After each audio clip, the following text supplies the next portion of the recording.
Asqarjonning post va stories narxlari qancha ekanligini bilmoqchi bo'lsangiz, videoga like bosib, videoni oxirigacha ko'ring. Nimaga sizni xalq bu darajada yaxshi ko'radi?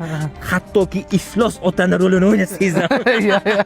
Obraz ustida ishlanadi. Xalqqa yoqishi uchun obraz mukammal bo'lishi kerak. Menimcha shu sabab bo'lsa kerak. Obunachilarimiz aytsin, izohga yozinglar, Asqarjonni qaysi obrazni ko'proq sizlarga ma'qul? Menga masalan, Mo'minjon, men ketdim, bo'lmasam degan joyi bor. Noshukur banda. Uni ham o'sha komandadagi bolalar o'ylab topgan ideyani. Hammamiz o'zimizdan qo'shib yaxlit bitta videoga aylangan. Jamoa a'zolari orasida eng ko'p kinofilmlarda rol o'ynagan sizsiz.